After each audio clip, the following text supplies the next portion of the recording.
ልታሳየን ስለመጣ አላህ ያክብርልን። ታዳሚዎቻችንም አላህ ያክብራችሁ ስለመጣችሁ። ረመዳን ወራችንን ኢንሻአላህ አላህ ስራችን የሚቀበልልን ኢባዳም የሚገራልን ያደርጋል። ኢንሻአላህ ዛሬ ከኡስታዝ ጋር የምናየው ኡስታዝ ያሲን ብዬ ሳቆም ሌላ ሰው መሰለኝ። ኡስታዝ ያሲን ኑሩ ስለው ነው በትክክል ይመጣልና ከታላቅ ኡስታዛችን ኡስታዝ ያሲን ኑሩ ጋር የምናየው በጣም ለህይወታችን ወሳኝ የሆነ ርዕስ ነው። ኢንሻአላህ ሚዛናዊነት በኢስላም ነው የሚሆነው። ምን ማለታችን ነው? ሚዛናዊነት በኢስላም ስንል ምን አይነት እይታ አለው? የያዝነው ወርስ ረመዳን እንዴት ነው የሚያግዘንን ይሄን እንደ ሙስሊም የሚጠበቅብንን ሚዛናዊነት እንድንቃረበው ወይ እንድንላበሰው በምን መልኩ ነው የሚያግዘን የሚሉትን መሰረታዊ ነጥቦች ኢንሻአላህ ኡስታዝ ካንተ ጋር ምንና ይሆናል። ማይኩ ያንተ ነው።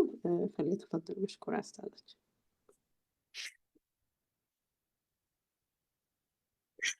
مرحبا بسم الله الحمد لله والصلاة والسلام على خير الأنام. الحمد لله بخير ما يحمد والصلاة والسلام على خير خلقه محمد وعلى آله وصحبه وأمته الذين آمنوا به وعزروه ونصروه واتبعوا النور الذي أنزل معه أولئك هم المفلحون.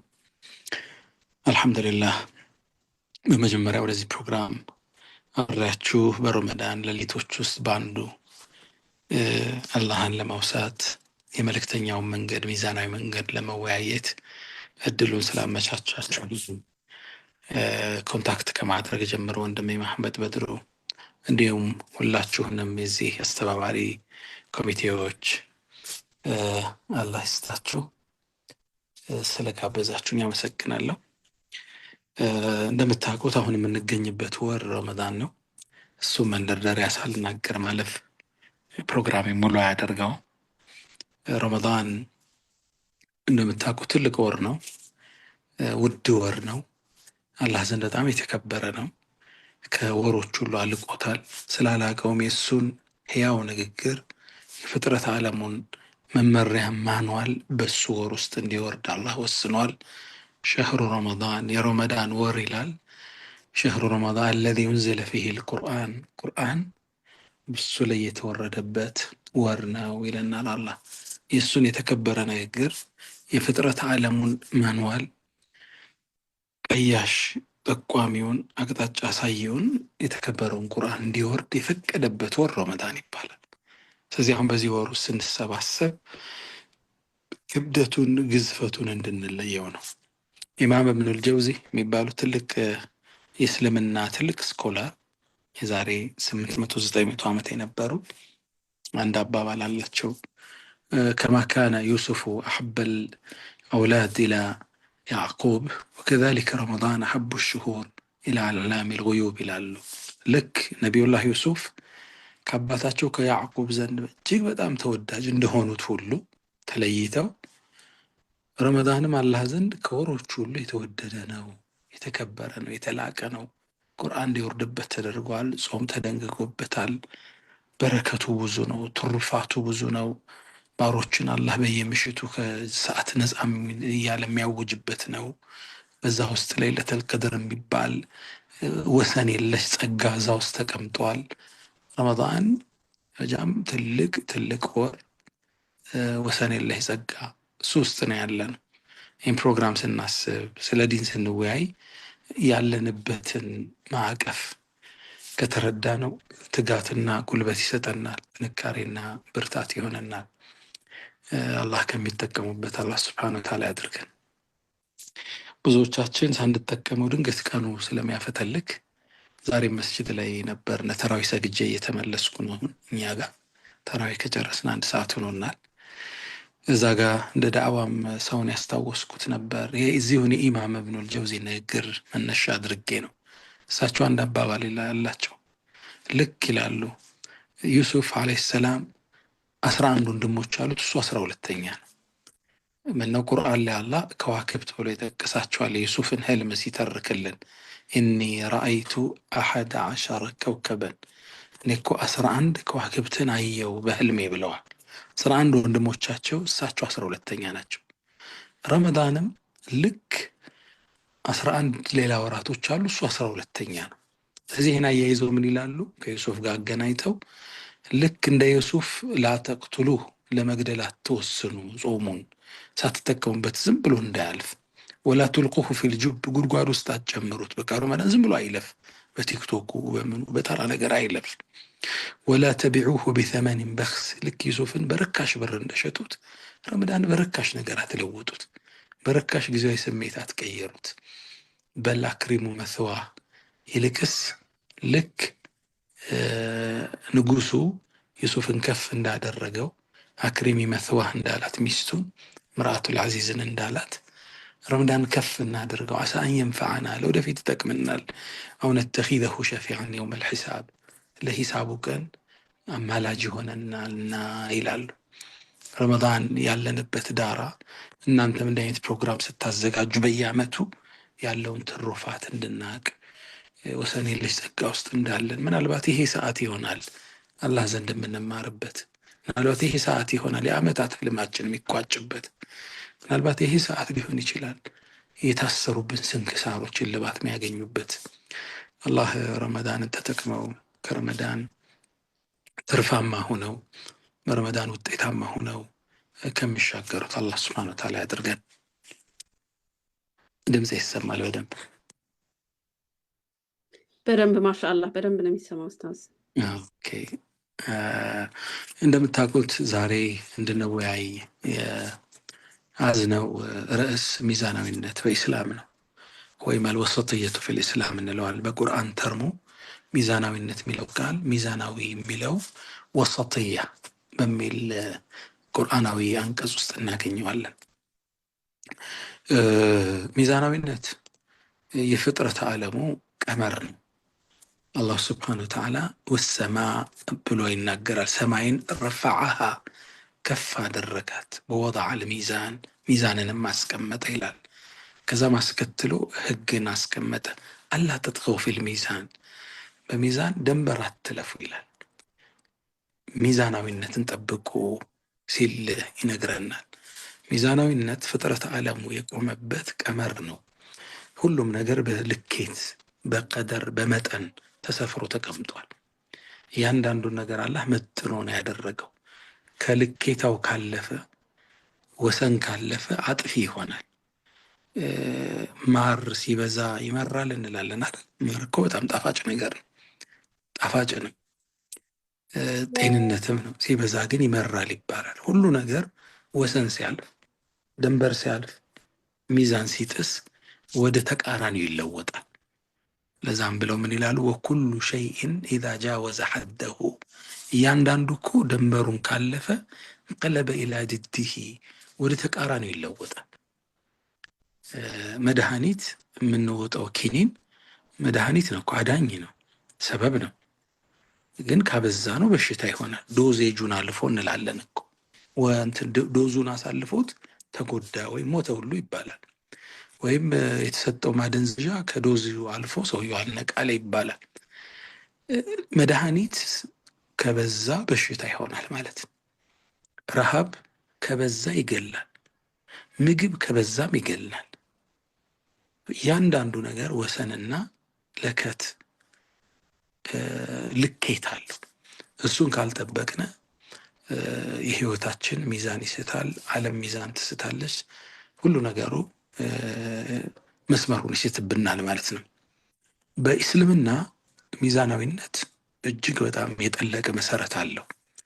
በሚገርም የቁርአን አንቀጽ አገላለጽ እንጀምረዋለን። ወከዛሊክ ይላል አላህ፣ ልክ እንደዚሁ ይላል ጀዐልናኩም አደረግናችሁ ኡመተን ወሰጣን ሚዛናዊ ትውልድ አደረግናችሁ ይላል ቁርአን ላይ። የሚገርመው ይሄ አባባል የሚገኘው ሱረቱል በቀራ ላይ ነው። ይሄ አንቀጽ የሚገኝ እቺ አያት እቺ አንቀጽ የምትገኘው ሱረቱል በቀራ ላይ 142ኛው አንቀጽ ነች። ልብ በሉ 142ኛው አንቀጽ።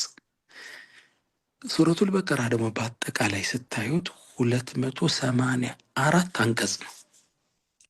የ284 አጋማሹ መሀለኛው ስንት ነው? 142 ማለት ነው።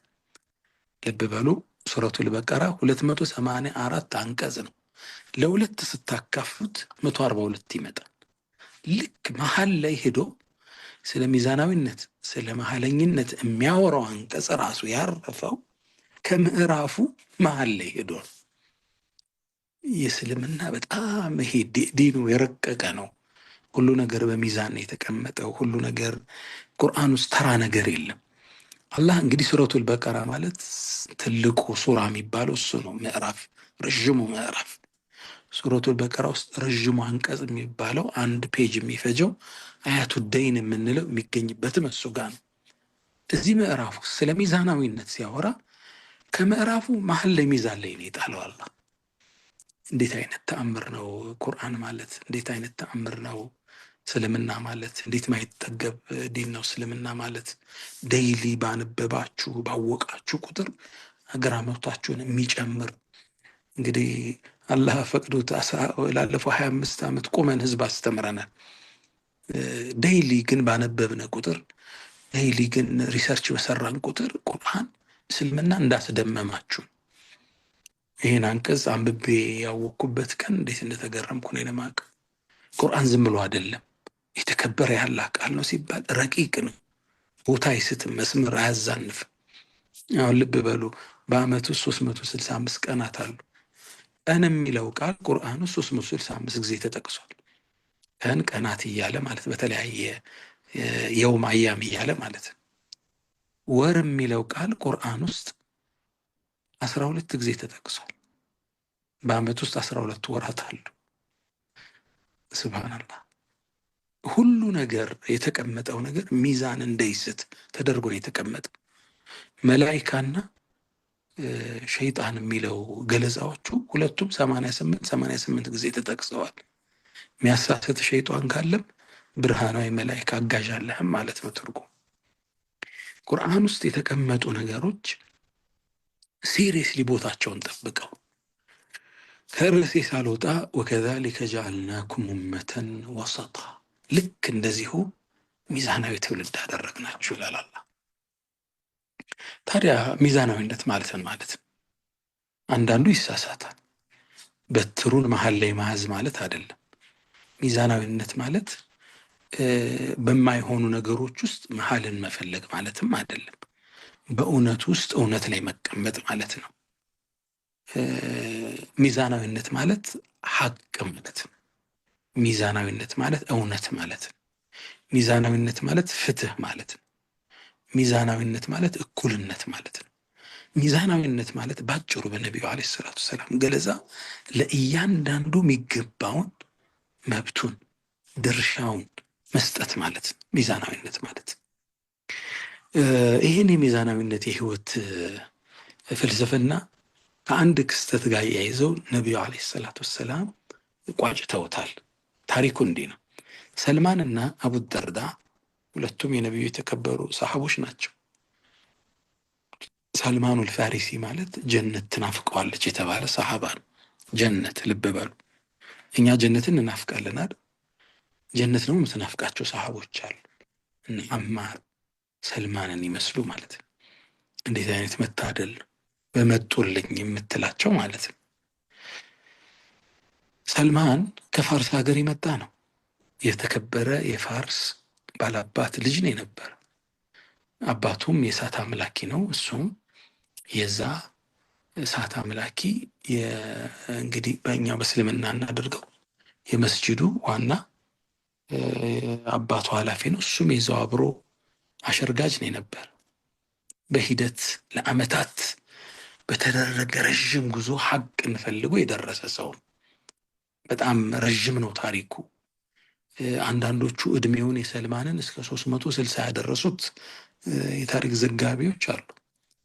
ምንም እነ ኢብኑ ከሲር እና እነ ዘሀቢ አይ እድሜው እንኳን ወደ 90ዎቹ ነው ነገር ብለው ቢቋጩትም ለአመታት ኢቭን አንዳንዶቹ ፎር ሴንቸሪስ ሰልማን ሐቅም ፈልጎ ተንገላቷል የሚሉ ሌላ ዘገባዎችም አሉ።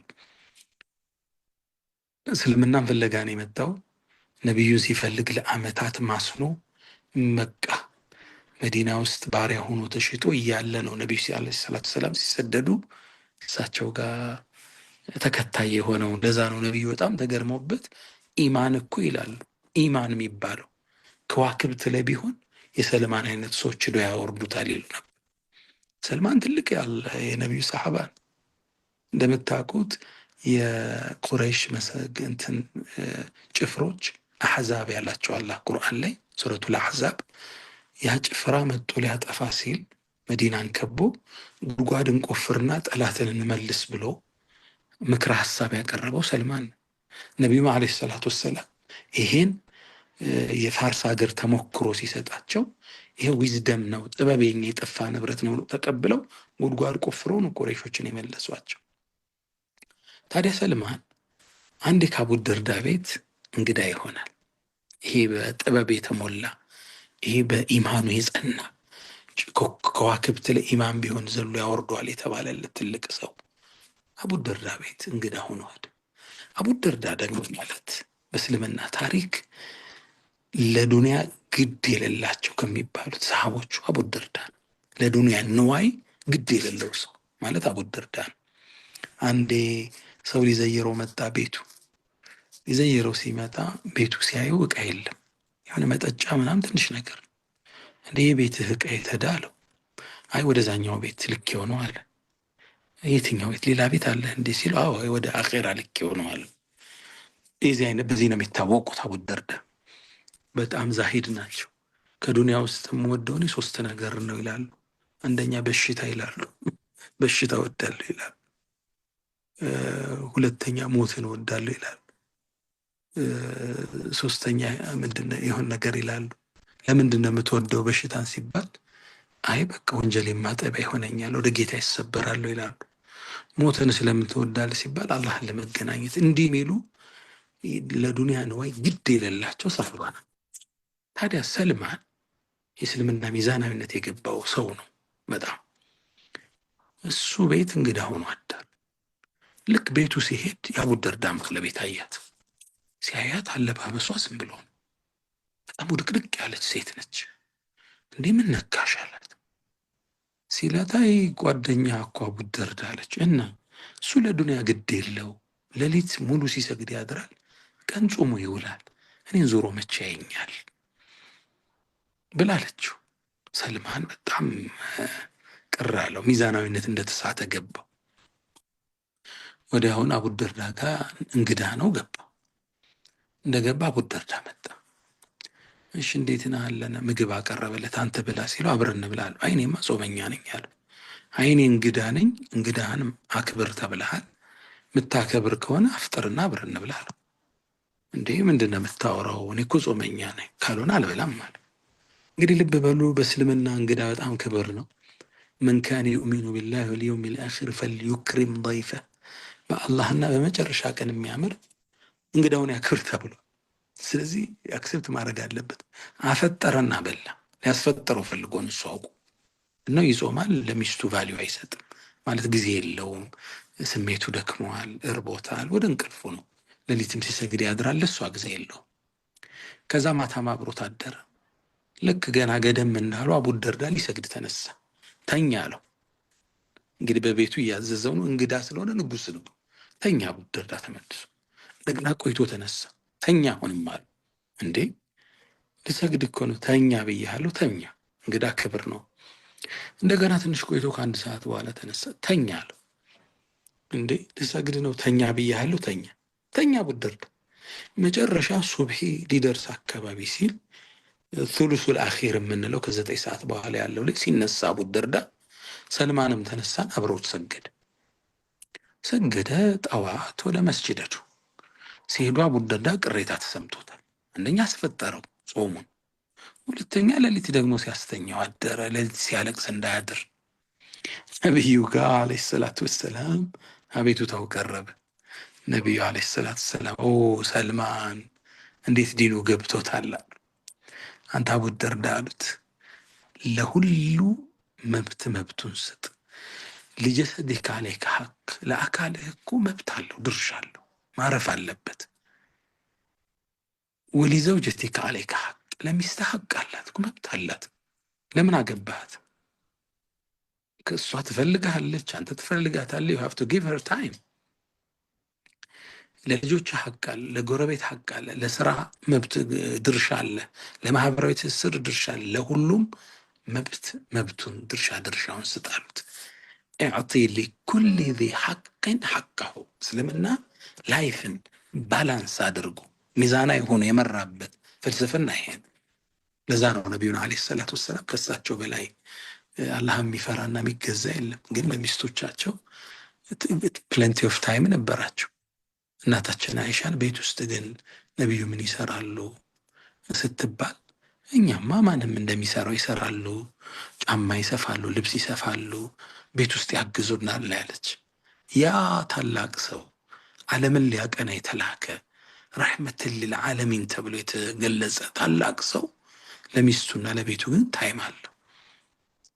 እስልምና ሚዛናዊነት ሲል ለማህበራዊ ትስስር የምትሰጠው ጊዜ አለ፣ ለዳዕዋ ጊዜ አለ፣ ለስራ ጊዜ ትመድብለታለህ፣ ለአካልህ ጊዜ ትመድብለታለህ። ጸጋ ነው ትጠየቃለህ። ጤንነትህን፣ አካልን በፊዚካል ኤክሰርሳይዝ መጠበቅ፣ አካልን በአመጋገብ መጠበቅ፣ አካልን በቂ ረፍት እንዲወስድ አድርጎ መጠበቅ ጸጋ ነው። አካል እንዳይታመም ማድረግ። ወለቱስአሉነ የውመኢዝን አኒ ነዒም፣ በትንሣኤ ቀን ስለተሰጣችሁ ጸጋ ትጠይቃላችሁ ተብለናል። አንዱ እሱ ነው። ጤንነትህ በመባከነ ነው። ተንከባክበህ ባሉ ነው ራስህ። ለሚስትህ ሐቅ አለ፣ ለልጆች ሐቅ አለ፣ ለሶላት ለአላህ የምትሰጠው ሐቅና ጊዜ አለ። ሁሉን ሳናጣርስ አንዱን እንዲፋለስ ሳናደርግ ሐቁን መስጠት ግዴታችን። ኢስላም ሚዛናዊ ሲል ለሁሉም የሰውነት ክፍላችን እንደ ግለሰብ፣ ከዛ ደግሞ ሶሻል ማህበራዊ ህይወታችን፣ አላህ ጋር ያለን ትስስር፣ ዳዕዋ ላይ ያለን ትስስር፣ ንግድ ስራው ላይ ያለን ትስስር፣ ማህበራዊ ህይወታችን፣ የትዳር ህይወት፣ የልጆቻችን ህይወት፣ የቤተ ዘመድ መብት፣ ሁሉን ሚዛናዊ ሆነን ሸንሽነን መስጠት የእስልምና የሚዛናዊነት ፍልስፍና። የሚገርማችሁ በነቢዩ ዓለይሂ ሰላቱ ወሰላም ዘመን 3 ሰዎች መጡ። የነቢዩን ዓለይሂ ሰላቱ ወሰላም ሚስት ጠየቁ፣ ባልሳሳት እናታችን አይሻ። ነቢዩ ውሏቸው እንዴት ነው አሉ። አይ ሲጾሙ እንዲህ ነው አሏቸው። በጣም ጾም ያበዛሉ። ኦኬ፣ አንደኛው ይሰማ፣ አንደኛው ወሰን። አይ እሳቸው ሌሊት ሲሰግዱ ያድራሉ፣ ትንሽ ነው የሚያርፉት አሉ። ከዛ 3ቱም ሄዱና ይሄ ታላቁ ሰው አላህ የድሮውንም የአሁኑንም ወንጀል የማረው ነብይ እንደዚህማ ከሆኑ እኛ ምን አለን አሉ። አንዱ ምን አለ፣ አይኔ በቃ ከዚህ በኋላ ትዳር አልመሰርትም፣ በቃ ስገዛ ነው አላህ መኖራል። ሌላኛው በቃ ዓመቱን ሁሉ ጾማለሁ አላፈጥርም አለ። 3ኛው ደግሞ ምን አለ፣ ሌሊቱን ስሰግድ ነው ማድር፣ አልተኛም አለ። ይሄ ወሬ ነቢዩ ዓለይሂ ሰላቱ ሰላም ጋር ደረሰ። ይህ አስተሳሰብ ከምንጩ መድረቅ ስላለበት ሚዛናዊነትን የጣሰ ስለሆነ ወጡ ሚንበር ላይ እና የአላህ መልእክተኛ ምን አሉ፣ እንዲህ ሰዎች ብለዋሉ አሉ። ማባሉ ቀውሚን ነው የሚሉ ስም አይጠቅሱም ለሰዎቹ ክብር እንዳይነካ። ምን ነው ሰዎች እንዲህ ያሉሳ የሚል አነጋገር አላቸው ነቢዩ ዓለይሂ ሰላቱ ሰላም። ምን ነው ሰዎቹ እንዲህ ያሉሳ፣ እሰግዳለሁ፣ ሙሉ ሌሊት አልተኛም፣ እጾማለሁ፣ አላፈጥርም፣ አላገባም ብለው የሚሉ ምንድን ነው? እኔ እኮ አገባለሁ፣ እጾማለሁ፣ አፈጥራለሁ፣ እሰግዳለሁ፣ እተኛለሁ አሉ። ፈመን ረጊበ ዐን ሱነቲ ያሉ ከዚህ የህይወት ጎዳናዬ ይገሸሽ ያለ ሰው ፈለይሰ ሚኒ እኔ ጋር አይደለም፣ የኔ አይደለም አሉ። ከባድ ማስጠንቀቂያ ነው የሰጡት። ይህ ሚዛንን መጣስ ከምንጩ ነው ያደረጉት። ጠርዘኝነትን ከመሰረቱ ነው ያደረጉት ዓለይሂ ሰላቱ ወሰላም። ሚዛናዊነት ስንል ለሁሉም የህይወት ክፍላችን ሐቁን መስጠት፣ ድርሻውን መስጠት የምንለው ነው። የሚገርማችሁ ይህም ሚዛን መጠበቅ በተለይ በአስተሳሰብ ደረጃ ካተገባበር ራሱ በፊት በአስተሳሰብ ደረጃ ይህም መጠበቅ ከባድ ነው። እስልምና ሚዛናዊ ሃይማኖት ነው። ለምሳሌ ስለ ነቢዩላህ ዒሳ ኢየሱስ ብትመጡ ጌታ ነው ብሎ አላመለከው፣ ወይም እንደ አይሁዶች የዲቃላ ልጅ ነው ብሎ እንቀጥቅጠው እንግደለው ብለው ሞክረው ነበር። ወማ ቀተሉሁ ወማ ሰለቡሁ ወላኪን ሹቢሐ ለሁም እንዳለው አልገደሉትም፣ አልሰቀሉትም፣ ተመሰለባቸው እንጂ እንዳለው በረፈዐሁ ላሁ ኢለይህ አረ ያንተ ጌታ ወደ ሰማይ አወጣው እንጂ እንዳለው ማለት ነው። እስልምና ስለ ነገራቶቹ ሲያስብ ሚዛናዊ ነው። ለሰዎቹ ትክክለኛ ቦታቸውን ይሰጣል። አያሳልፋቸውምም፣ ወደ ታች አይስባቸውም። ይሄን ሚዛኑን መጣስ፣ ባላንሱን መጣስ ከእስልምና ውጭ ነው። ይሄን ሚዛን መጠበቅ ከባድ ነገር ነው። ትልቅ ቁም ነገር ነው። ሰው ቀላል ይመስለዋል። ይሄ ሚዛኑን ሀዲዱን ሳትለቅ መስመሩን ሳትለቅ በመስመሩ ላይ መጽናት ከባድ ነው። ይሄ መስመር እህዲነ ሲራጠል ሙስተቂም ብሎ አላህ የጠቀሰው የአላህ ቀጥተኛ ሀዲድ ማለት ነው። መስመር የነማን መስመር ነው? አንዓምተ ዐለይሂም ጸጋህን ያዋልክላቸው ነቢያቶች ደጋጎች የሄዱበት ሚዛናዊ መስመር አለ። ለሁሉም መብቱን ሰጥተው የሄዱበት በአመለካከት ላይ ድንበር ያላለፉበት ማለት ነው። ሸይጣን ትልቁ ስራ አለው ካላችሁ ሚዛኑን ማሳት ነው። የሰው ልጅ ባላንሱ እንዲስት ማድረግ ነው። ዲን የያዘ መስሎት ወይ እንዲያጠብቅ ያደርገዋል ወይ እንዲንዘላዘል ያደርገዋል። አንድ ከነቢዩ ዓለይሂ ሰላቱ ወሰላም ባልደረቦች በኋላ ከመጡት ሰለፍ ከምንላቸው ዑለማዎች ውስጥ አንዱ ምን ይላል? በጣም ይገርም ንግግር አለው። ማ የእሙሩ ላሁ ቢአምር ይላል። አላህ እኮ ምንም አይነት ትእዛዝን አያዝም። ኢላ ወልሸይጣን ነዝዓታን፣ ለሸይጣን ሁለት ጉተታና ስበት ቢኖረው እንጂ። ልክ አላህ አንድን ትእዛዝ ሲያዝ ሸይጣን ወደ ቀኝና ወደ ግራ ይስባል። ነዝዓታን፣ አንደኛው ነዝዓቱን ኢለል ኢፍራጥ፣ ወይ ደንበር እንዲያልፍ ያደርገዋል በማጥበቅ አው ነዝዓቱን ኢለል ተፍሪጥ፣ ወይ እንዲያጠብቅ ወይ እንዲያላላ ያደርገዋል። ወይ እንዲያከረው ወይም እንዲያላለው ያደርገዋል። ይህ ሸይጣን ስራ ነው። ልክ የአላህ ትእዛዝ ሲመጣ ባላንሱን እንዳይጠብቅ የሰው ልጅ ማሳት ነው። ከዛ ምን አሉ ንግግራቸውን ሲጨርሱ ወላ ዩባሊ ኢላ አየቲሂ ማማል፣ ወደ የትኛው አቅጣጫን ይሳብ የሸይጣን ደንተው አይደል፣ ብቻ ሀዲዷን ይልቀቅለት፣ ብቻ ሚዛኗን ይሳትለት እንጂ ወደ ቀኝ ሂድ ወደ ግራ ግድ የለው። ለምሳሌ ቅድም እንዳልኳችሁ ነቢዩላህ ዒሳ ዓለይሂ ሰላም ኢየሱስ የአላህ ነቢይ ነው፣ የተከበረ ነው። ከ5 የተላቁ ነቢያቶች ውስጥ አንዱ ነው። በነቢያት እርከን ደረጃ በ4ተኛ ላይ የሚቀመጥ ነው።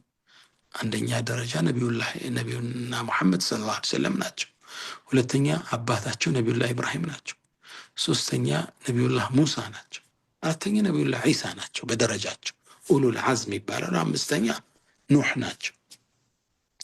ይሄ ነው እንግዲህ ደረጃቸው። ቁርአን ውስጥ ወደ 10 ምናምን ጊዜ እብኑ መርየም አንዳንዴ በስማቸው እያደረገ ጠቅሷቸዋል። እናቱንም አክብሯታል።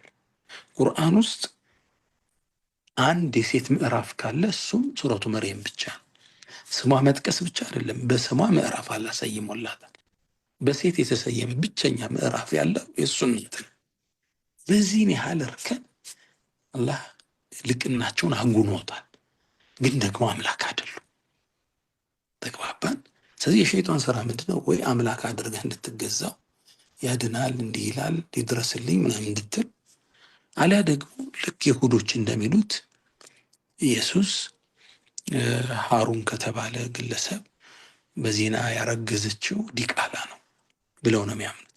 የሸይጣን ስበት ወደ ሁለቱ ወይ ዲቃላ ነው ብለህም ዘግዝገህ ወለል ላይ ጣለው፣ አሊያም አምላክ ነው ብለህ ያለ ቦታው ወስደህ ስቀለው። መሐሏን እንድትይዝ እኛ የሰጠነውን ክብር ስሙን ቁርአን ላይ በክብር የተጠቀሰ ወደ ሰማይ እንደወሰደው አላህ የተናገረለት የውመል ቂያማ ሲደርስ እንደሚመጣ ተመልሶ ወደ ምድር መላእክት በክንፋቸው ይዘው ያወርዱታል ይላሉ ነቢዩ ዓለይሂ ሰላቱ ወሰላም። ደጃልን መጥቶ የሚገለው ነቢዩላህ ዒሳ ነው። ልክ ደጃል ዓለምን ያተራመሰው ደጃል ነቢዩላህ ዒሳን ሲያዩ መቅለጥ ይጀምራል ይላሉ፣ ይሟሟል።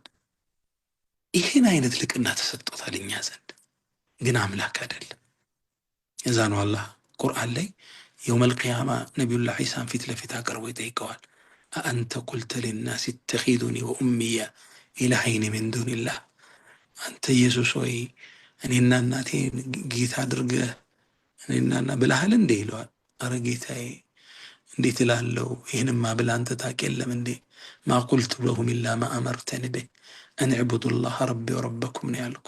የኔንም የእናንተንም ጌታ ተገዙ ብዬ እንዳልኩ አንተ ታውቅ የለ እንዴ ብሎ ንስሐውን ይገባል ነቢዩላህ ዒሳ ዓለይሂ ሰላም። ይሄን እንዲህ እንደሚያወሩ የውመል ቂያማ አላህ ዛሬ ይነግረናል። እንዲህ ብሎ ገና ይመልሳል እኔ ፊት ጌታ አታድርጉት እያለን። ስለዚህ ሚዛን ስትስት ከሁለት አንዱ ቦታ ወስዶ ነው የሚጥል።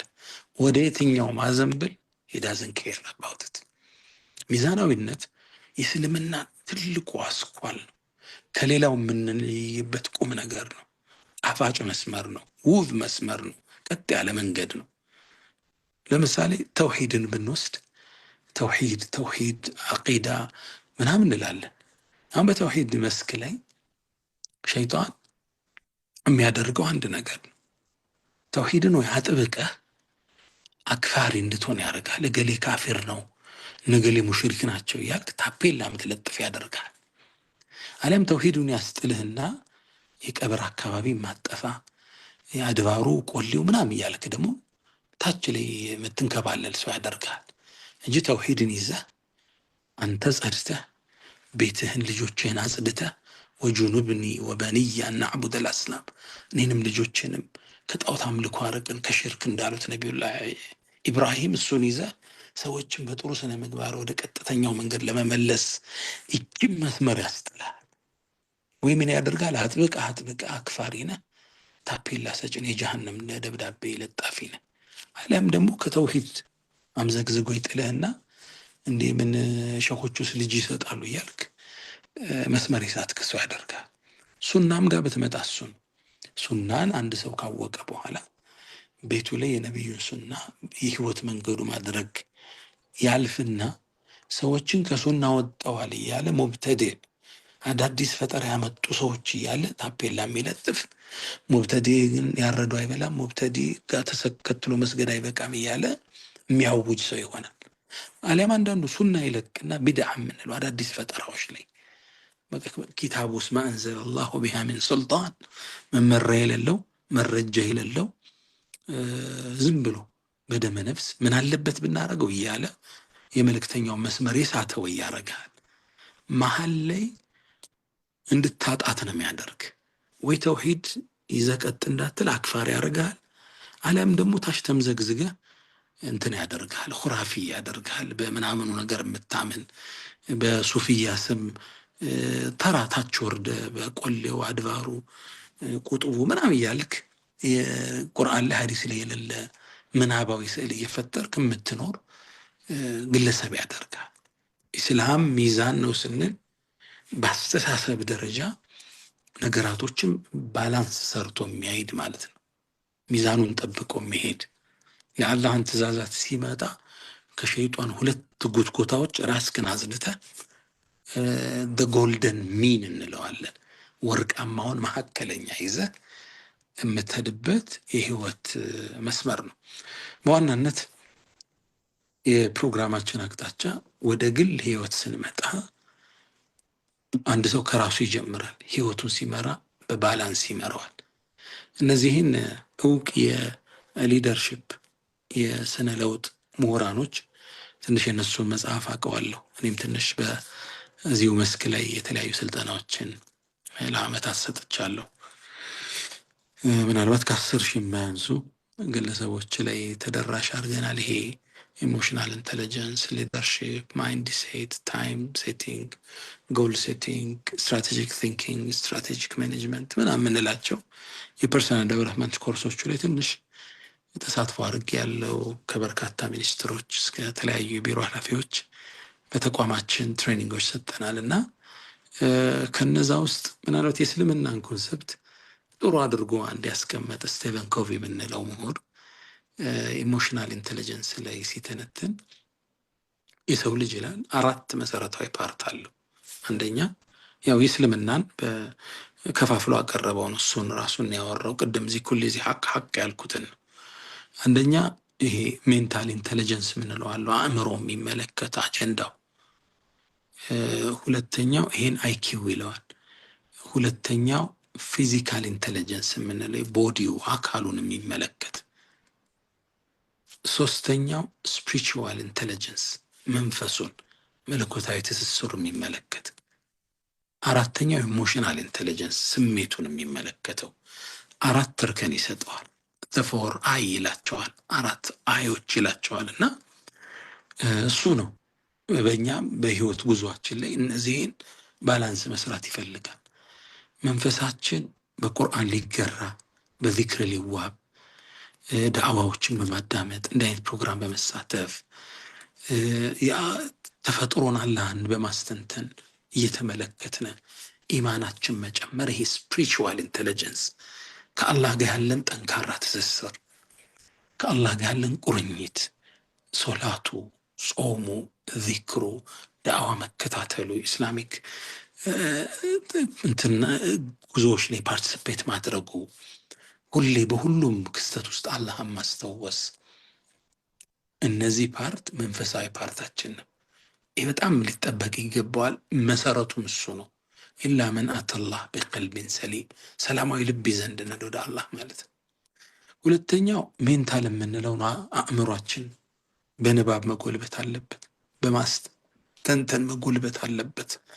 ንባብ ይፈልጋል፣ ሌክቸሮች መከታተል ይፈልጋል፣ ዳዕዋዎች መከታተል ይፈልጋል፣ ፖድካስቶች ጥሩ ጥሩ ተመርጦ መከታተል አለበት። ዴይሊ አእምሮ ነርቸር ማድረግ አለበት። እየበሰለ እየፋፋ አስተሳሰባችን እየተመነደገ መሄድ አለበት።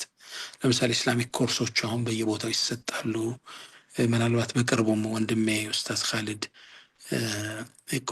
በሲራ የሚል የቁርአን ስተዲ ሴንተር ከፍተዋል። ኦንላይን ልትማሩ ትችላላችሁ። ከኢማን ዩኒቨርሲቲ ትችላላችሁ። ኢንተርናሽናል ሎካሊ ዩቲዩብ ላይ ኹጥባው አለ፣ ዳዕዋው አለ፣ ኤቭሪቲንግ ዴይሊ አእምሮ እየተመገበ ከዛሬ ዓመቱ አዲስ ዛሬ ማወቅ አለበት። ሊጽፈውም ይገባል። አንድ ሰው ስንት ሌክቸር ግን ተማርኩ ብሎ ማለት ነው፣ በአመት ውስጥ ስንት መሐደራ ተከታተልኩ፣ ስንት ነገር አነበብኩ፣ ስንት መጽሐፍ ጨረስኩ ብሎ አንድ ሰው ራሱን ሊጠይቅ ይገባዋል። ስለዚህ ሜንታል የምንለው አእምሯችን ጊዜ ይፈልጋል፣ ድርሻውን ልንሰጠው ሐቁን ይገባል። ከዛ ደግሞ አካል አለ። ይሄ ሁሉ ነገር መጓጓዣ መሳሪያ ወሰኑ። ሰውነት ጤና መሆን አለበት። አመጋገብ ሊመጠንለት ይገባል። ፊዚካል ኤክሰርሳይዝ ካልተቻለ ዎኪንግ ምናምን በማድረግ መተካት ይኖርብናል። አመጋገብ መስተካከል ይኖርበታል። ከዛ ውጭ ስትሬስ ማኔጅመንት ምንለዋል። ጭንቀትን ማኔጅ ማድረግ። ነገራቶቹ ከልኩ አያልፍም። የተከሰተው ነገር ለበጎ ነው። አንዳንዱ ስምህን ሊያጠፋ ይችላል። አንዳንዱ ባልዋልሽበት ሊያወራ ይችላል። ሌላኛው የሆነ ነገር ወሰድክብኝ ሊል ይችላል። ይሄኛው በዳዕዋ ላይ በኒል በምታደርግ እንቅስቃሴ የሆነ ስም ይመዛል። አንድ ነው ያለው ምንኖርበትና ይሄን ወደ ጠረጴዛ አውርደ ነው ማኔጅ አድርገን ማለፍ። ስትሬሱን ጭንቀቱን ወደ ህይወታችን መመለስ የለብን። ይህ አካልን ይጎዳል፣ አካልን ያደክማል፣ ለበሽታ ይጥላል ሰውነት። አራተኛው እንግዲህ ይሄ ኢሞሽናል የምንለው ስፔሻሊ ከማህበራዊ ህይወታችን ጋር የሚገናኘው ኮኔክሽናችንን ይመለከታል ማለት ነው። እና ኢስላም ሚዛናዊ ስንል ለእነዚህ ሁሉ የሚሰጥ። አስተውላችሁ ከሆነ አራቱን ሰዎች አዛብተው ልታዩ ትችላላችሁ። ለምሳሌ ፊዚካሊ ፊት ነው ስታዩት፣ አትሌቲክ ፖስቸር ነው ያለው፣ ምናው ቅርጹ ምናምኑ፣ ግን ከእውቀት ነፃ ነው ያ ሰው። አእምሮ አልፋፋም። ግልጽ ነው። አሊያም ደግሞ የተማረ ነው፣ የዩኒቨርሲቲ ፕሮፌሰር ነው ትሉታላችሁ፣ ግን ፊዚካሊ ደግሞ ደካማ ነው፣ ጎብጦ ምናምን የሚሄድ ሰው ነው ካስተዋላችሁ ብዙ ጊዜ። አሊያም የተማረ ነው ምናምን ትሉትና ስፒሪቹዋሊ ደግሞ ዜሮ ነው። የምን ፈጣሪ የሚል ኤቴስት ሊሆን ይችላል። ስፒሪቹዋሊ ደግሞ ዳሜጅድ የሆነ ሰው። አሊያም አንዳንዱ ደግሞ ጎበዝ ነው፣ አእምሮውም ጥሩ ነው፣ ኢማኑ ስፒሪቹዋሉም ጥሩ ነው፣ ሜንታሉም ጥሩ ነው፣ ፊዚካሉም ጥሩ ፊት ነው፣ ግን ደግሞ ኢሞሽናሊ ዜሮ የሆነ ሰው አለ። ማህበራዊ ግንኙነት የሌለው፣ ለቅሶ ማይገኝ፣ ሰርግ ማይገኝ፣ ደውለውለት ማይገኝ፣ እንዲህ እሱ ነገር የሚባል ደግሞ አለ። እስልምና ለነዚህና ከነዚህም ላልተጠቀሱት ሁሉ መብት እንድንሰጥ ያዘዘን ውብ ሃይማኖት ነው። እዕጢ ስጥ ሊኩል ዚ ሐቅን ሐቀሁ፣ ለእያንዳንዱ የህይወት ክፍል ድርሻውን ስጥ። የሚገርማችሁ አንዱን በጣም በረገጥ ነው ቁጥር በአንዱ ኮስት ነው ያንን ማሳደግ የምንችለው ይመስለናል። አንዱን ለምሳሌ ለፊዚካል በጣም ስንጨነቅ የንባብ ታይም እያጠፋን ሊሆን ይችላል። በቀን 2 ሰዓት ጂም በየቀኑ ስናጠፋ፣ 2 ሰዓት ቦዲን ለመገንባት ስናጠፋ ምናልባትም የስፒሪቹዋል ታይማችንና የሜንታል ታይማችንን ብሎም የሶሻል ሪሌሽናችንን ሊጎዳ ይችላል።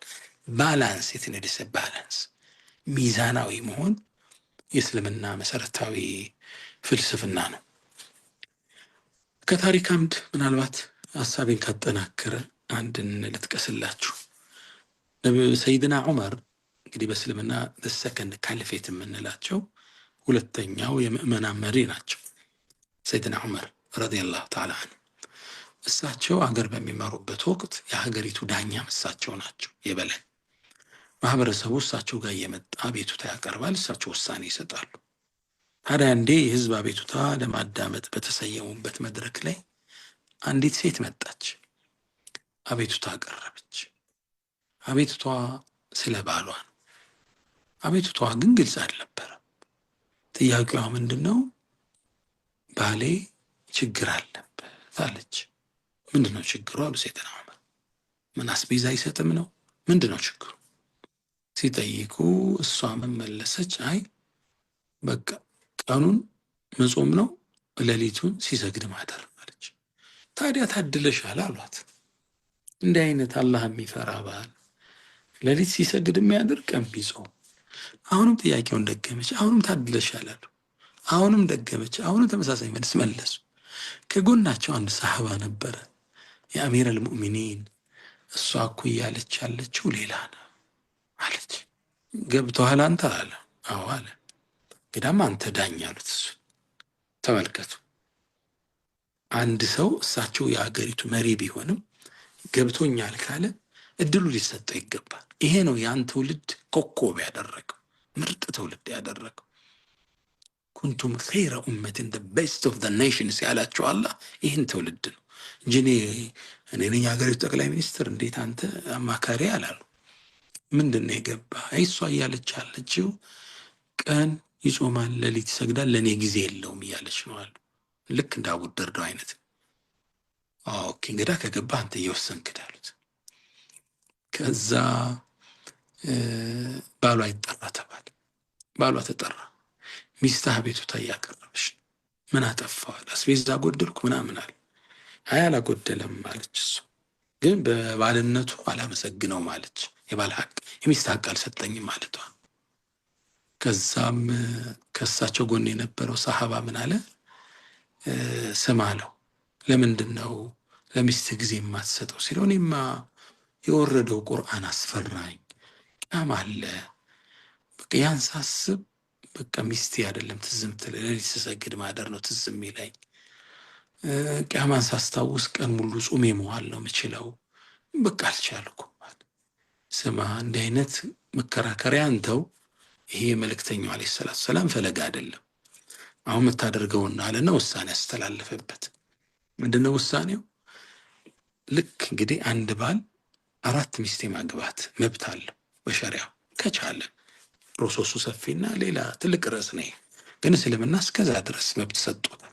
አቅም ካለው ፊዚካሊ፣ ፋይናንሻሊ፣ ስፒሪቹዋሊ ችግር ቢፈጠር ማኔጅ የማድረግ አቅሙ ብዙ ኬዞች ከጊዜ አንጻር ብዙ የሚታዩ ፋክተሮች አሉና እሱን ሁሉ ካለፈ 4 ይችላል። ስለዚህ 3 ቀን ጾም ስገድ አሉት። 4ኛውን አፍጥር። እሷ ነች 4ኛው። ግልጽ ነው። ተመልከቱ እንዴት አይነት ጥበባዊ መልስ እንደሰጠ። 4 ቀን ልክ በቃ 3 ሚስት እንዳለ ታሳቢ ይደረግና ጾምበት፣ ቁምበት። 4ኛው ግን ታፈጥራለህ፣ አብራት ታድራለህ አሉት። በቃ ባልየው ይህን ውሳኔ ተቀበለ። ሚስቱን ይዞ ሄደ። የቤታቸው ፕሮብለም ተፈታ ማለት ነው። እሷ ቢያንስ በሳምንት 1-2 ባሏን አቅፋ ታድራለች ማለት ነው። ትልቅ ነገር ነው።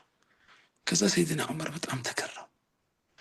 የሚገርመው አለ የችግሩን ፕሮብለሙን መጀመሪያ አይደንቲፋይ ማድረግ አሉ። የእሷ ጥያቄ ሌላ ጥያቄ እንደሆነ መረዳት ይገርማል አሉ። ከዛም አልፎ ደግሞ በጣም የሚገርመው ደግሞ የችግሩን መፍትሄ ብለህ ደግሞ ያመጣው ነው። ይሄ ደግሞ የሚደንቅ ነው። አሁን ዛሬ አፍጥር ነገ ጹም ብሎ እኮ ማለት ይቻላል። ግን በጣም ሎጂካል በሆነ አፕሮች እስኪ ሌትስ ዊ ኮንሲደር 4 ሚስት እንዳለ ብናስብ አንደኛው ቀን የሷ ነው። ስለዚህ የበዛ ቀን ማፍጠርና መጾም አለብህ ብለው እሱም ከኖረበት ከኢባዳው ሳይነጥሉት የሚስቱንም መብት ደግሞ ሳያስጥሉት ሚዛና የሆነ የላይፍ መርህ ሰጠው ለቀቁትና ፕሮብለሙን አይደንቲፋይ ማድረግ ሲገርመኝ መፍትሄ የሰጠህበት መንገድ ደግሞ እንዴት ይገርማል። በል ከዚህ በኋላ አሉ በስራ የምትባል ሀገር አለች ኢራቅ፣ የኢራቅ ሀገር ዋና ዳኛ አድርጌ ሹም ያለው ብለው ላኩት። ኢስላም እጅግ ውብ ምርጥ ዲን። ተመልከቱ ሰይድና ዑመር ረዲየላሁ ተዓላ የአገሪቱ ታላቅ ሰው አማካሪያቸው ከጎን የሆነ ኮንሰፕቱ ገባው፣ እድል ሰጡት ሶሉሽን እንዲሰጥ። እሱም መፍትሄ ሰጠ። ደግሞ እኔ ያላወቅኩትን አንተ አውቀህ መፍትሄ ሰጠው ብለውም ደግሞ ቅር አላላቸው። ልክ አሁን ያሉ መሪዎች ስትበልጣቸው እንደማይወዱት ሁሉ ከዛም አልፈው ሹመት ሰጡት። you are the right person ብለው ለትልቁ ሀገር በስራ ለኢራቅ ሀገር ዋና የበላይ አድርገው ላኩት። this is Islam። በጣም ሚዛናዊ፣ የሰዎችን ችግር የተረዳ፣ የሰዎችን ሰውነት ሰዋዊነት አንደርስታንድ ያደረገ እስልምና ዲን። ሚዛናዊነት የእስልምና ትልቅ መሰረትና መርህ ነው። እንደምታውቁት በአንድ ክስተት ላይ ነቢዩና መሐመድ ዓለይሂ ሰላቱ ወሰላም መስጂድ ላይ ቁጭ ብለዋል፣ ሰሃቦቹም አሉ። ከዛ አንድ አዲስ የሰለመ ግለሰብ መስጂድ ውስጥ ገባ። አይ ቲንክ መስጂዱ ድሮ እንደምታውቁት ይሄ በቴምር ዛፍ ቅጠሎች ነው ወለሉ የሚነጠፈው፣ ላዩም የሚሰራበት ፓርት በዛ ነው። ግለሰቡ መስጂዱ እንደተቀመጠ ሰው ሊሰግድ ባለበት ቁጭ ብለው ባሉበት ሽንቱ መጣ። የት ይሽና? ይሄ እንደለመደው ሰፈሩ ሲያደርገው እንደነበር በመስጂዱ አንድ ሳይደድና ሽንቱን መሽናት ጀመረ። ሰሃቦቹ ተደናገጡ፣ ብድግ አሉ ሊመቱት። እንዴት መስጂድ ላይ ይሸናል? ነቢዩ ባሉበት ዓለይሂ ሰላቱ ወሰላም። መልእክተኛው አንድን ቃል አሉ፣ ላቱዝሪሙ፣ ተውት አሉ፣ አታስበርክኩት፣ ሽንቱን ይጨርሳሉ። ግለሰቡ ጨረሰ። ከጨረሰ በኋላ ወደ ነቢዩ ዓለይሂ ሰላቱ ወሰላም መጡ። መልእክተኛውም የሰው ልጅ ማንነት በተረዳ ቋንቋ ቀስ ብለው አናገሩት። አንተ ሰው ያሉት ይሄ እኮ አላህን ለመገዛት የምንጠቀምበት ቦታ ነው። ለሽንትና ለመሰል ነገሮች እኮ አይውልም፣ ተሳስተሃል አሉት። ደነገጠ። ኦኬ ተሳስቻለሁ እንዲያው በቃ ተረጋጋ። ሶላት ሰገዱ።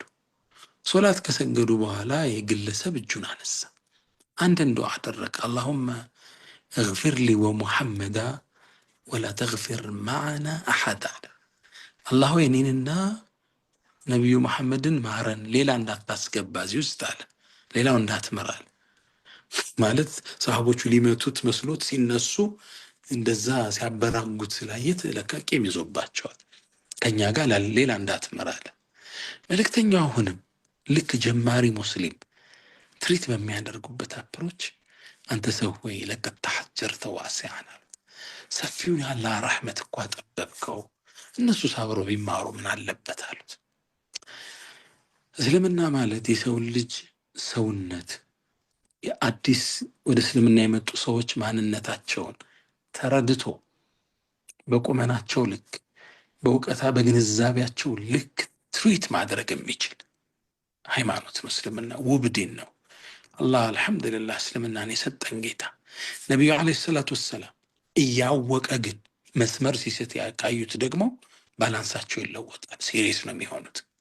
እንደምታውቁት ነቢዩ ዓለይሂ ሰላቱ ወሰላም መዲና ላይ ምናልባት ነገራችንን በዚህ እናሳረጋለን፣ 1 ሰዓት ያህል ቆይተናል።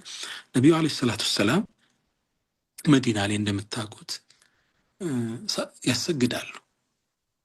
አሰግደው አብሯቸው ማን ይሰግድ ነበር? ሙዓዝ ብኑ ጀበል የሚባል ሰሃባ ያሰግዳል፣ አብሮ ይሰግዳል።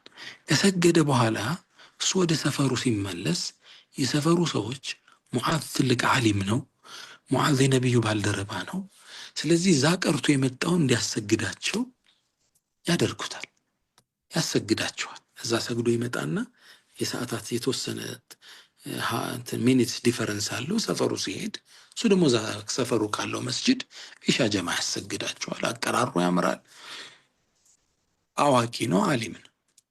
ታዲያ እንዴ ሁሌ ከሱ ጋር የሚሰግድ አንድ ከብቶች ያሉት ግመሎች ያሉት ግለሰብ አለ። ቀን ሙሉ ግመሎቹን ይዞ ቁሞ ሰዎችን ውሃ ሲያመላልስ ምናምን ነው የሚውለው። በጣም ይደክመዋል። የአረቡን ዓለም ፀሐይ ታውቁታላችሁ፣ ደክሞ ነው የሚመጣ። ሙዓዝ ደግሞ ሲያሰግድ ሱራውን በጣም ያረስመዋል። በበቀራ ነው የሚያሰግዳቸው። ስለዚህ ይህ ሰው ልክ መስጂድ ይገባና ሙዓዝ ሲያስረዝም አንዳንዴ ቆርጦ ለብቻው ሰግዶ ወጥቶ ይሄዳል። ይሄ ወሬ ለሙዓዝ ይደርሰዋል። እገሌ እኮ አቋርጦ ሄደ ሶላት። ይህማ ሙናፊቅ ነው አለ ሙዓዝ።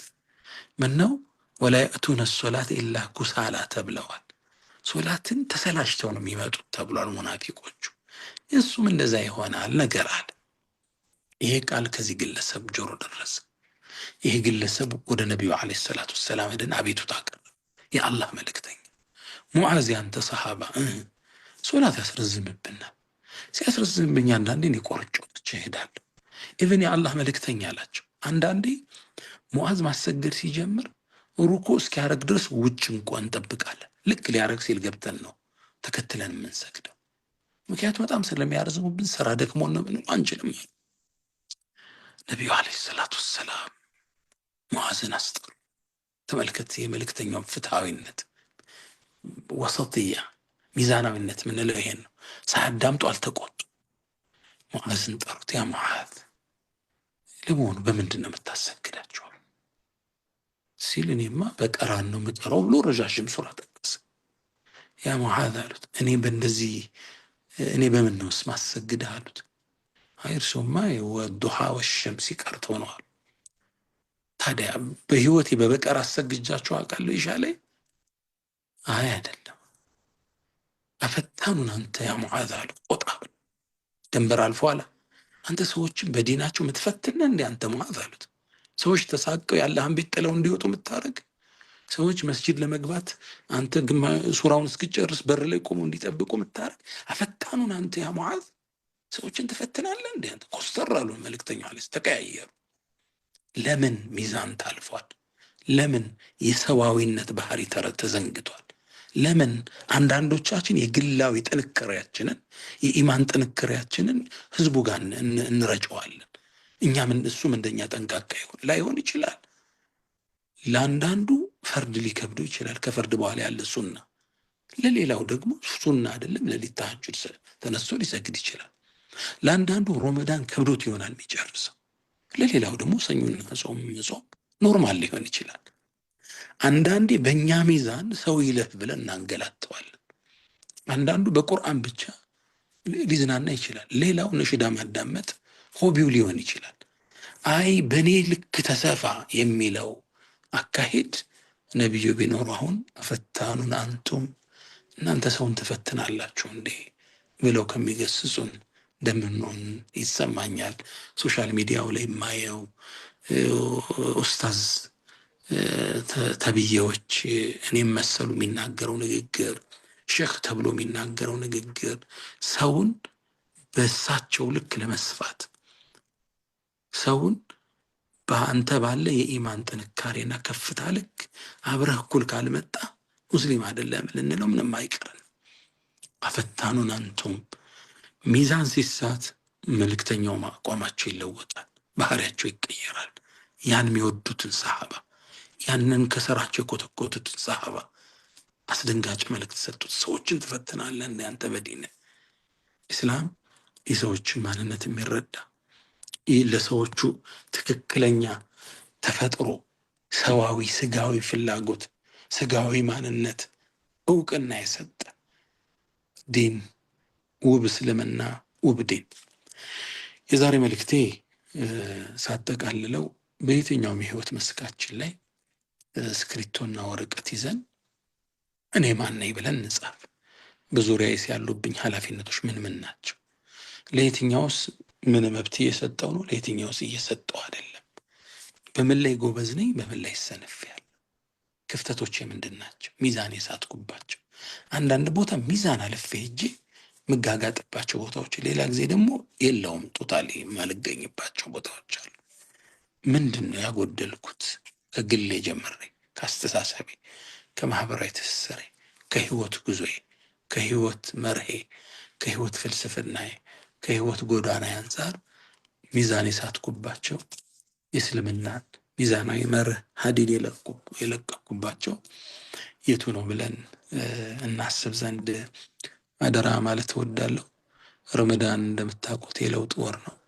ረመዳን የመቀየሪያ ወር ነው። በዚህ ወር ውስጥ ተለማምደ ነው የህይወት መርሃችንን አስቀምጠን በሚዛናዊ ህይወት ወደ ስኬት እናቀና ዘንድ ምኞቴ ነው። አላህ ስብሐነሁ ወተዓላ ስብስባችንን ይባርከው። ተናጋሪውንም አዳማጩንም አላህ ሁላችንንም ይቀበለን፣ እኽላስ ይስጠን፣ ያጠፋነውን ወንጀል ሁሉ ይማረን። ስራዎችን ሁሉ ለሱ ተብለው ከሚሰሩት ውድ ባሮቹ ምርጦቹ አላህ ያድርገን። ሚስቶቻችንን ልጆቻችንን የአይን ማረፊያዎች ያድርግልን። ረበና ሀብለና ሚን አዝዋጅና ወዙርያቲና ቁረተ አዩን የአይን ማረፊያ አድርግልን ብለው ይለምኑኛል ውድ ባሮች ብሏል። እኛም በዚህ ምሽት በተለይ እኔ ባለሁበት እንማጸነዋለን። ወሰለላሁ ወሰለም ወባረከ አለ ነቢይና መሐመድ። ሰላም አለይኩም ወረሕመቱላሂ ተዓላ ወበረካቱ። ወዓለይኩም ሰላም ወረሕመቱላሂ ወበረካቱ። ጀዛከላህ ኡስታዝ ያሲን ኑሩ። ማሻአላህ በጣም ድንቅ ሌክቸር ነበረ። ትንሽ 1-2 ደቂቃ ካለ ምናልባት ከታዳሚዎች አንድ ጥያቄዎች እንውሰድ። ኢንሻአላህ እጃችሁን አሳዩን። እስከዛ ድረስ እንደው እኔ ያስኳቸውን ወንድም እህቶች እጃችሁን እስካይ ድረስ እኔ ሰመራይዝ ያደረኩትን ላካፍላችሁ። ማሻአላህ በጣም ወሳኝ የህይወት ክፍል ነው ይሄ ሚዛናዊነት። አሁን እኛ በምንኖርበት ሀገር አክቹዋሊ በኢትዮጵያም የትም ዓለም ላይ ትላልቅ የቢሊዮን ዶላር ኢንዱስትሪ የሆነው ፐርሰናል ዲቨሎፕመንት በርካታ መጽሐፎች ይጻፉበታል። ይሄ ታይትል ወርክሾፖች፣ ፖድካስቶች ማሻአላህ ህይወትን በብዙ መልኩ የሚያሻሽሉ ትላልቅ ጥሩ ጥሩ ኮንተንቶች አሉት። ግን ምንድነው ይሄ የዌስተርን ወይ ሴኩላሩ ላይፍ ባላንስ ወይም ደግሞ ሚዛናዊነት የሚጎለው አንድ ወሳኝ ነገር ምንድነው? ይሄ ስፒሪቹዋል ብለው ያስቀምጧልታል። ግን either the universe or the power ብለው የሆነ ነገር ያስጠጉታል እንጂ explicitly እንትን አይሉትም አይደለ? እና ይሄ ለምን ተፈጠርኩን የሚለውን ከአላህ ጋር ያለንን እሱን ነገር ስለሚስት ሙሉ አይሆንም። ግን አሁን ኡስታዝ ወርቅ አድርገህ እንደገለጽክልን ኢስላም ሁሉንም ነገር ኖሮት በቁርአኑ ማስቀምጠውልን በነ ሙዓዝም በነ አቡ ደርዳ ህይወትም ማስተማሪያ አድርጎልን ያየነው እነ ሰልማን በጥበብ እንዴት እንዳስተካክሏቸው ረሱል ሰለም ሙዓዝን እንዴት እንዳስተካከሉት እንግዲህ ለኛ መማሪያ ነው። ጀዛከላህ ኸይር ኡስታዛችን። እንደው ይህችን በተለይ ሌላ ከታዳሚ ውስጥ ሌላ ጥያቄ ያለው ካለ ቅድሚያ ሰጣለሁ፣ ካለ ግን ይህች የምትጎለዋን ኮምፖነንት የላይፍን ፐርፐዝ ሚስ ማድረጉ አሁን የሴኩላሩ ላይፍ ባላንስ ፕሪንሲፕል ሁሉ ነገር ቆንጆ ቆንጆ ይመጣና ያችን ብቻ ሚስ ያደርጋልና በኢስላም እንዴት ነው እሱን ተካቶ በተለይ ከረመዳንም ጋር አሻሽለ ነው እንዴት ነው የምንሄደው? ወር እንዴት እንጠቀምበታለን? 1-2 ደቂቃ ሰመራይዝ አድርገህልን በዱዓ ብንለያይ። ሌላ ጥያቄ ከሌለ ደስ ይለኛል ኡስታዝ ነው። መርሐባ እጅ ካለ እየጠበቅኩ ነው። ያለ አልመሰለኝም ኡስታዝ። አይ ቲንክ ሁሉም ሰው ሳቲስፋይድ ሆኗል ባቀራረብህ። ማሻአላህ አንተ ሰመራይዝ አድርገኸው በዱዓ እንለያያለን። ጀዛኪላሁ ኸይረን። ትልቁ ዓለም ላይ ያለው ትልቁ ክራይሲስ አንድ ትልቅ የእስልምና ስኮላር በአጭር ቃል ይገልጹታል። ዓለም ላይ የምናየው ክራይሲሶች እነዚህ በሽታው አይደሉም፣ ሲምፕተሞቹ ናቸው፣ ምልክቶቹ ናቸው የበሽታው ይላሉ። ምናልባት በሕክምናው ሳይንስ አንድ ሰው እግሩን የሆነ ድንጋይ መቶት ቢያመው ጭኖቹ አካባቢ ነው ፍሪንቲት የምንለው ፔን የሚሰማው። ፍሪንቲቱ ሲምፕተሙ ነው እንጂ ቁስሉ ያለው እግሩ ላይ ነው። አሁንም ዓለም ላይ የምናየው የጦርነቱ፣ ክራይሲሱ፣ ጀንደር መቀየሩ፣ ሌዚቢያንሱ፣ ጌይ ሜሬጁ፣ እነዚህ ሁሉ የሰው ልጅ ከፈጣሪው የመፋታቱ ሲምፕተሞቹ ናቸው። በሽታ አይደሉም። እነዚህ የበሽታው መገለጫዎች ናቸው እንጂ መሰረታዊ ኮዙ ከላይ ተፋቷል፣ ከሰማይ ጋር ተጣልቷል፣ ከሰማይ ጋር ተፋቷል፣ ከአላህ ጋር ተራርቋል። ስለዚህ ህይወትን በሚመስለው ፍልስፍና ሲሻው አንዳንዴ የግለሰብ መብት ከማህበረሰብ መብት ይቀድማል ይላል። ሌላ ጊዜ የማህበረሰብ መብት ከግለሰብ መብት እያለ ሰዎችን መርህ የለሽ እንዲሆኑ፣ ጾታ እንዲቀይሩ፣ ያው እናንተ ሀገር ላይ ያው ህገ መንግስቱ እንደምታውቁት ሌላዎቹን እንትን እስከ ሀራስ እስከ ማድረግ ድረስ የሚመብት ሁሉ መብት ይሰጠዋል አንድ ሰው እስካልነካው ድረስ። እነዚህ አይነት የህይወት መጣረሶች ከመሰረታዊው ጣራ መለየታቸው፣ ከቋቱ መውጣታቸው፣ አላህ ጋር መራቃቸው፣ ይህን ለመጠገን ብዙ ይሞክራሉ። ሜዲቴሽን ይሉታል፣ ሲፈልጉ በዮጋ ይሞክሩታል። ካልሆነ ደግሞ ተፈጥሮ ጋር ሄዳ አልቅስ ብለው ዛፍ ጋር ይወስዱትና እስኪ ዛፍን እቀፈው፣ ዛፉን ሳመው፣ እስኪ ያሽተው። ባይ ዘ ወይ የዛሬ 2 ዓመት አካባቢ የአሜሪካ ስቴት ዲፓርትመንቱ ጋብዞኝ የአሜሪካን የተለያዩ ስቴቶችን ጎብኝቻለሁ። ያው ከየሀገሩ ኢንፍሉዌንሻል ፐርሶናሊቲ ብለው ሰሌክት ያደረጉና ከኢትዮጵያ ላይ ነው ወስደውኝ ነበር። በርካታ ሀገሮችን ከኤልኤ፣ ሎስ አንጀለስ፣ ዴንቨር ኮሎራዶ፣ ሚስኮንሲን ምናምን ብዙ ሀገሮች ዙር ያለውና የተለያዩ ተቋማቶችን ዋይት ሀውስን ጨምሮ ሁሉ ጎብኝተናል። የአሜሪካ ህግጋቶች ምንድን ናቸው? ፌዴራሊዝም እንዴት ፎርም ተደረገ? አሜሪካና ፒስ ምንድን ነው? አሜሪካና ኢንተርናሽናል ፖሊሲዋ ምንድን ነው? ብዙ ነገር ነው ዲቤት የነበረው። በርካታ ቀን ወስደን በአውሮፕላን ሀገር እያዞሩን፣ በመኪና እያዞሩን የኪስ ገንዘብ ሁሉ ሰጠውን የያዙ ትንሽ ኪታባቸውን ያቀሩኝና እዛ ውስጥ ከማረሳው ውስጥ አንዷ ጋር ተገናኝተን ነበር እና በቃ ፕሮግራሙ ምንድን ነው ነበር? ተፈጥሮ ጋር መተዋወቅ ይላል። ተፈጥሮ አወር ማዘር ኔቸር ነች ምናምን ብላ ከተፈጥሮ ርቀናል ብላ ወደ ጫካዎቹ ገባነ። እያንዳንዳችን ዛፎች ተሰጡን። ዛፉን ማሽተት፣ አፈሩን ማሽተት፣ ዛፉን ማቀፍ፣ በቃ ይሄ እና አንዳንዶቹ በቃ ባይተዋርነስ የሚተሰምቷቸው ያለቀሱ ሁሉ አሉ ከተለያዩ ዓለም የመጡና ወስቶ ሰርፕራይዝ። በቃ የሰው ልጅ ከመሰረታዊ ምንጩ ተፋታና ጎዳናው ጠፋውና ተለዋጭ ጥገናዊ ለውጥ ውስጥ ነው ያለው። ጥገናዊ ሕክምና ውስጥ ነው ያለው። በቃ መሰረታዊ ራዲካል አይደሉም እነዚህ፣ ጥገናዊ ናቸው። በቃ የሆነ ነገር እንትን ነው በቃ መሰረቱን ጥሶታል። ምናልባት ዓለም ላይ አስገራሚ ነገሮች እያየን ነው። አንዱ አሁን ፈረንሳዩን ተፍል ታወርን አግብታለች። ጋብቻውን ወንድና ሴት ነዋል። እሷ ያገባችው እንትኑን ነው የፈረንሳዩን ረዥሙን ሐውልትን ያገባችው። አስገራሚ ጋብቻ ተብለው ማለት ነው ከቀረቡትና ሰው እንዴት ብረት ጋር ሄዶ ይጋባል? ምን አይነት ሚዛን ነው የተሳተው? ምንድን ነው የተቃወሰው? እነዚህ ሁሉ አስገራሚ የምናያቸው ነገሮች የሰው ልጅ ከመለኮታዊው መስኮት መራቆ ነው። አላህ ጋር ተፋቷል። እና እነዚህን ነገሮች በፊሎዞፊዎች አንዱ ፈላስፋ ወደዚህ ሲወስደው ሌላኛው ወደዚህ ሲመልሰው በፈላስፋዎች የአስተሳሰብ ንጠት ውስጥ የሰው ልጅ ባክኗል፣ አቅጣጫው ጠፍቶታል።